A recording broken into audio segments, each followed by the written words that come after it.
Hello students, कैसे हैं आप लोग। आज अपन स्टार्ट करने वाले हैं रेक्टिलिनियर मोशन।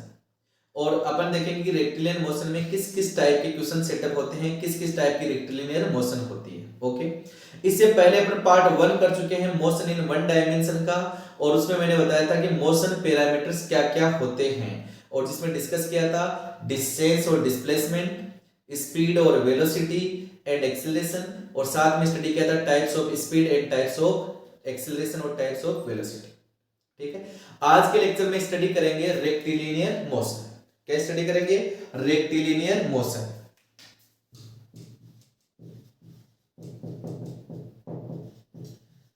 Rectilinear motion. तो दोस्तों, इस रेक्टिलिनियर मोशन को स्टडी करने से पहले मैं आपको मोशन कर्व्स के बारे में बता रहा हूं। मोशन कर्व्स या ग्राफ्स भी बोल सकते हो।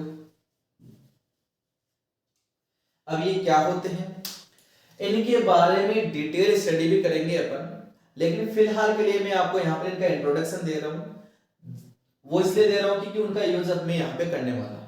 ठीक है, तो मोशन कर्व्स क्या होते हैं? तो देखो, मोशन पैरामीटर्स क्या क्या बताए थे मैंने? Displacement,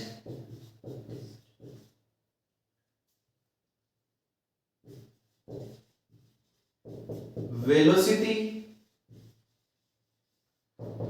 acceleration and time. ये चार जो है मोशन पैरामीटर्स होते हैं। डिस्प्लेसमेंट के साथ में डिस्टेंस और कवर कर लेते हैं, वेलोसिटी के साथ में अपन क्या कवर कर लेते हैं? स्पीड। तो मोशन कर्व्स क्या होते हैं? डिस्टेंस, डिस्प्लेसमेंट और एक्सीलरेशन का टाइम के रेस्पेक्ट में ग्राफिकल रिप्रेजेंटेशन होता है। उस ग्राफिकल रिप्रेजेंटेशन को अपन क्या कहते हैं? Motion curves. ठीक है, तो मोशन कर्व क्या है? इट इज ग्राफिकल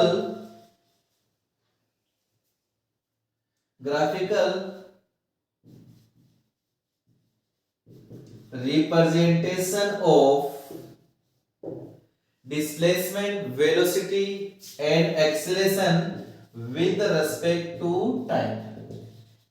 उसको अपन क्या कहते हैं? मोशन कर्व्स कर सकते हैं। अब मोशन कर्व्स भी तीन प्रकार के होते हैं। ठीक है, एक आता है डिस्प्लेसमेंट टाइम ग्राफ, एक आता है वेलोसिटी टाइम ग्राफ, एक आता है एक्सीलरेशन टाइम ग्राफ। अपन displacement time graph, velocity time graph को डिटेल में भी डिस्कस करेंगे, लेकिन आज नहीं करेंगे, आगे के लेक्चर्स में करेंगे अपन। ठीक है, तो डिस्प्लेसमेंट टाइम ग्राफ में क्या होता है कि एक्स एक्सिस को टाइम एक्सिस ले लिया जाता है और वाई एक्स पे क्या लिया जाएगा? डिस्प्लेसमेंट लिया जाएगा। क्या लिया जाएगा? डिस्प्लेसमेंट। ठीक है, तो इस टाइम को, डिस्प्लेसमेंट को लेकर अगर कोई ग्राफ बनाया जाएगा, कोई भी ग्राफ बन सकता है, तो उसे बोलेंगे डिस्टेंस टाइम ग्राफ। कैसे भी एक प्रोफाइल बन गई।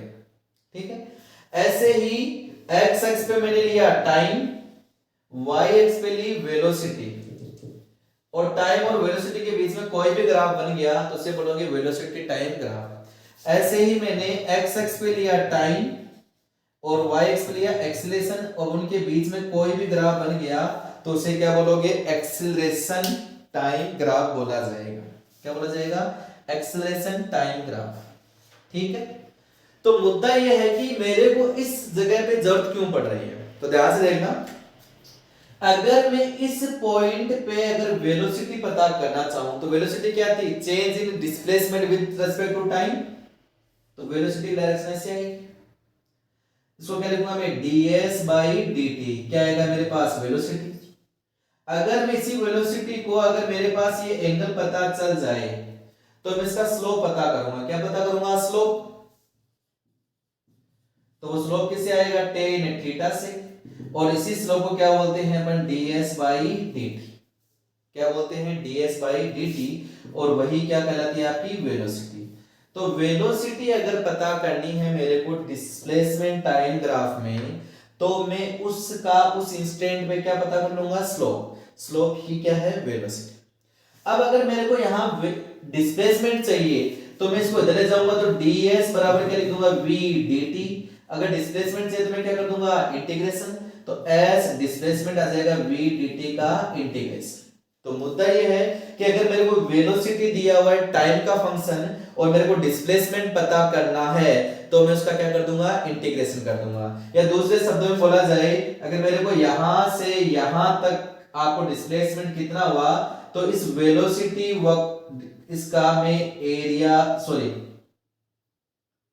यहां से अपने पास डिस्प्लेसमेंट ds बाई dt से मेरे पास क्या आएगा, स्लोप आएगा, सॉरी वेलोसिटी आने वाली है। ठीक है, चलो ये अगले में बताता हूं मैं, अगले में आएगा ये, इसमें नहीं आएगा। ओके, ये वाली चीज इधर आएगी। अगर मैं इस वेलोसिटी का चेंजेस कर रहा हूं तो मेरे पास क्या आएगा, एक्सेलरेशन आएगा। ये लीजिए, तो ये एक्सेलरेशन आएगा, क्या आ जाएगा, dv बाई dt। लेकिन अगर मेरे को ये स्लोप एंगल पता चल जाए तो मैं स्लोप पता करूंगा tan थीटा, तो वो स्लोप क्या कहलाएगी, मेरी एक्सेलरेशन। तो एक्सेलरेशन आ जाएगा मेरे पास dv बाई dt या tan थीटा। तो स्लोप ऑफ vt कर्व क्या आती है, आपकी एक्सेलरेशन।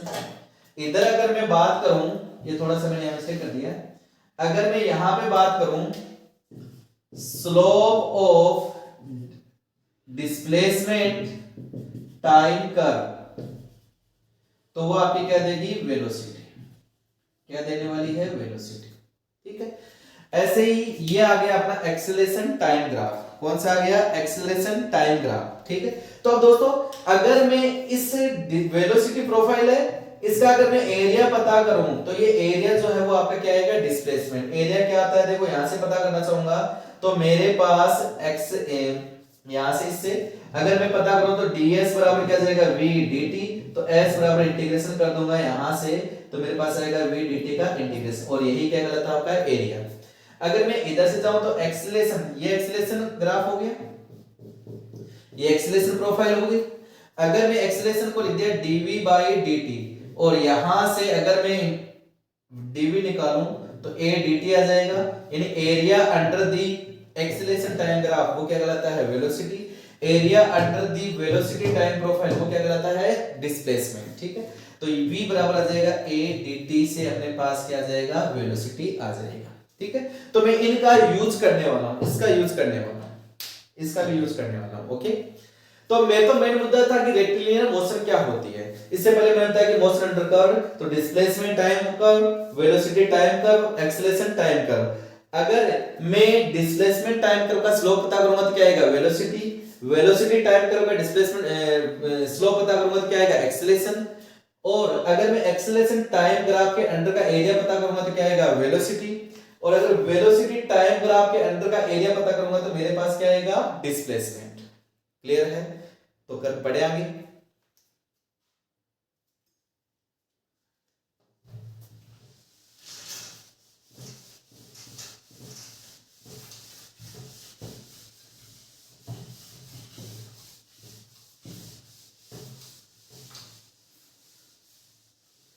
तो अब पढ़ते हैं अपन रेक्टिलिनियर मोशन क्या होती है। तो रेक्टिलिनियर मोशन का सिंपल सा मतलब है motion in a straight line, motion in a straight line, उसको अपन क्या बोलते हो, रेक्टिलिनियर मोशन। तो अब मुद्दा यह है कि रेक्टिलिनियर मोशन जो है वो कितने टाइप की हो सकती है, टाइप्स। ठीक है, तो एक तो वेलोसिटी क्या रहे, कांस्टेंट, तो आपकी वो हो जाएगी एक टाइप की मोशन जिसको बोलते हैं यूनिफॉर्म वेलोसिटी। अगर आपका वेलोसिटी क्या हो जाए, चेंज हो जाए, तो वेरिएबल वेलोसिटी बोल देंगे, लेकिन एक्सेलरेशन क्या रह जाए, कांस्टेंट। और तीसरा कैसा, आपका एक्सेलरेशन भी क्या हो जाए, वेरिएबल हो जाए, तो वेरिएबल एक्सेलरेशन मोशन। तो रेक्टिलिनियर मोशन के तीन प्रकार हैं। पहला प्रकार है uniform motion with uniform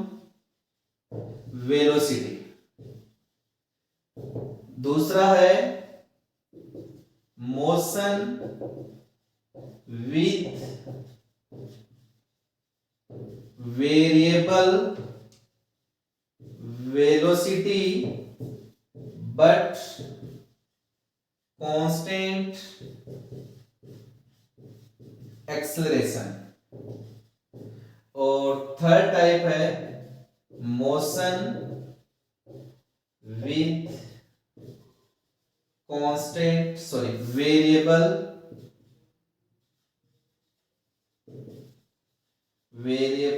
acceleration. ठीक है, तो मोशन विद यूनिफॉर्म वेलोसिटी में क्या होगा, आपकी वेलोसिटी क्या रहेगी, कांस्टेंट। अगर वेलोसिटी कांस्टेंट रहेगी तो dv बाई dt जो है वो क्या आएगा, एक्सेलरेशन। और वेलोसिटी कांस्टेंट है तो rate in change in velocity भी क्या आ जाएगा, जीरो। तो वेलोसिटी कांस्टेंट है तो एक्सेलरेशन क्या होगा, जीरो। इसमें अगला है motion with variable velocity. Motion अगले में क्या दे रखा है, वेरिएबल वेलोसिटी। तो वेलोसिटी क्या है, वेरिएबल, बट एक्सेलरेशन क्या दिया हुआ है, कांस्टेंट। यानी इस कंडीशन में एक्सेलरेशन हमेशा क्या रहना है, आपका फिक्स रहना है। ठीक है, अगले में बोला वेरिएबल एक्सेलरेशन। एक्सेलरेशन वेरिएबल है तो बेटा वेलोसिटी 100% क्या होनी है, वेरिएबल। ठीक है, क्यों, क्योंकि वेलोसिटी का टाइम डेरिवेटिव ही तो एक्सेलरेशन होता है। अब एक्सेलरेशन कांस्टेंट नहीं है तो इसमें टाइम आया, इसमें टाइम आया तो इसमें टाइम रहना क्या है, जरूरी। क्लियर है, तो अगर वेरिएबल एक्सेलरेशन है तो वेरिएबल एक्सेलरेशन में वेलोसिटी भी वेरिएबल रहेगी और एक्सेलरेशन भी क्या रहेगा, वेरिएबल रहने वाला है। ठीक है, तो अब अपन इन तीनों को बेटा डिफरेंट डिफरेंट लेक्चर्स में स्टडी करने वाले हैं। इसको मैं यहीं पे इस लेक्चर में कवर करूंगा, इसको अपन अलग लेक्चर में स्टडी करेंगे और इसको अलग लेक्चर में स्टडी करेंगे। ठीक है, तो आप ऐसे भी मान सकते हो इसको रेक्टिलिनियर मोशन, और साथ में अपन पढ़ रहे हैं इक्वेशन ऑफ मोशन, यानी गति के क्या क्या समीकरण हैं जो आपने पढ़े हैं, s बराबर ut plus half at square, v बराबर u प्लस at वगैरह, तो वो यहीं से आएंगे अपने। तो सबसे पहला है वेलोसिटी क्या रहे, कांस्टेंट, उसमें एक्सेलरेशन आए ही नहीं, तो अपने को कौन सी इक्वेशंस यूज करनी है। सेकंड क्वेश्चन है कि एक्सेलरेशन आए लेकिन कांस्टेंट रहे, तो अपन इक्वेशन ऑफ मोशन कौन कौन सी यूज करेंगे। अगला है आपका एक्सेलरेशन वेरिएबल हो, वेलोसिटी भी वेरिएबल हो, तब इक्वेशन ऑफ मोशंस कैसे कैसे यूज करने हैं। ठीक है, तो मैं इस पहले टाइप को यहीं पे कवर करने वाला हूं आज के लेक्चर में। ओके, करें स्टार्ट।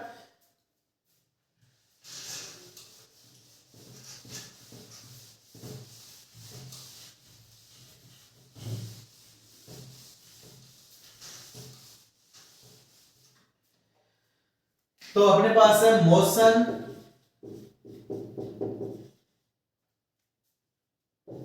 With uniform velocity. तो अगर वेलोसिटी यूनिफॉर्म है तो v तो क्या हो गया, कांस्टेंट, और एक्सेलरेशन क्या हो गया, जीरो। तो मेरे पास सीधा सीधा फंडा है, वेलोसिटी क्या होती है, डिस्प्लेसमेंट अपॉन टाइम। होती है कि नहीं होती। वेलोसिटी कांस्टेंट है, इसका मतलब मैग्नीट्यूड भी क्या है, कांस्टेंट।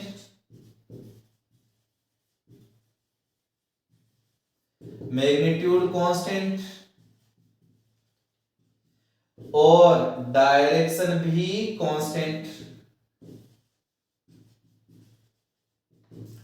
वेलोसिटी कांस्टेंट है तो मैग्नीट्यूड भी कांस्टेंट, डायरेक्शन भी कांस्टेंट। और अगर मैग्नीट्यूड और डायरेक्शन दोनों कांस्टेंट है, इसका मतलब पार्टिकल एक स्ट्रेट लाइन में मोशन कर रहा है विदाउट रिवर्सिंग बैक, है ना। मोशन इन स्ट्रेट लाइन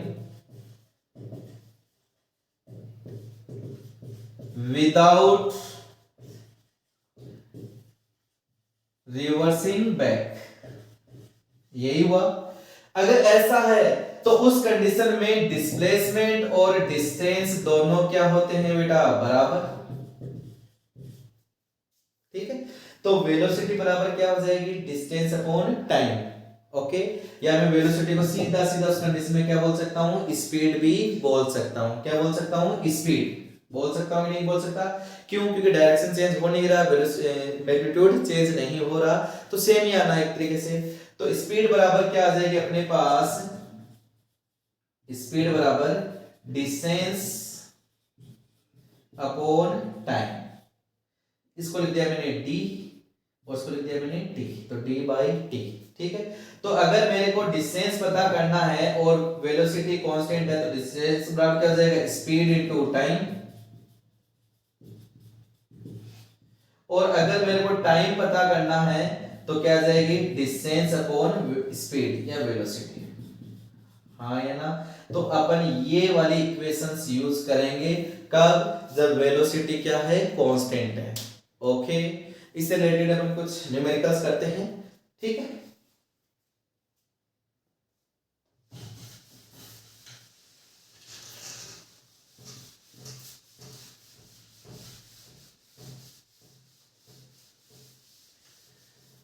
तो क्वेश्चन है, if uniform velocity of a particle is 10 metre per second. Uniform velocity तो एक्सेलरेशन क्या है, 0। If uniform velocity of a particle is 10 metre per second, then find the distance travelled by the particle in 5 second. 5 second में distance travel की हुई पता कीजिए। Velocity क्या है, कांस्टेंट, तो सिंपल वाली इक्वेशन लग जाएगी, वेल स्पीड या वेलोसिटी बराबर डिस्टेंस अपॉन टाइम। अगला क्वेश्चन है, if A the distance covered by a particle in 5 seconds is 50 meter, then find the speed of the particle। ठीक है, तीसरा क्वेश्चन है, if a particle moving with a uniform speed of 10 meter per second, then find the time to travel 100 metre. Acceleration 0, velocity constant, तो simple equation of motion use करनी है, वो है speed बराबर डिस्टेंस अपॉन टाइम या velocity बराबर distance upon time, that's it. Okay, चलिए क्या कह दिया, uniform velocity of a particle यानी v दिया हुआ है 10 metre per second, then find the distance travelled by the particle in 5 second, तो t इक्वल टू 5 सेकंड, तो डिस्टेंस मैंने क्या बताया आपको, स्पीड इनटू टाइम, तो कितना आ गया 10 इनटू 5 यानी 50 मीटर आपके आंसर आ जाएगा। अगले में क्या बोला, the distance covered by A particle in 10 seconds, t बराबर कितना, सॉरी 5 सेकंड, t बराबर है 5 सेकंड और डिस्टेंस कितनी है 50 meter. Find the speed of the particle, speed पता करनी है तो डिस्टेंस अपॉन टाइम, तो 50 अपॉन 5 तो कितना आ गया 10 metre per second. Next question में क्या बोला, if a particle moving with a uniform speed, again uniform speed कितनी है 10 metre per second, then find the time to travel 100 meter, यानी d बराबर दिया हुआ 100 meter, then you have to find the time, तो टाइम बराबर क्या बताया था, डिस्टेंस अपॉन वेलोसिटी या स्पीड, तो 100 बाय 10 ये कितना आ गया 10 सेकंड्स। क्लियर है? तो दोस्तों आज के लेक्चर में मैंने आपको बताया कि रेक्टिलिनियर मोशन क्या होती है, मोशन कर्व्स कौन कौन से हैं, and types of motion, rectilinear motion क्या क्या प्रकार की होती है,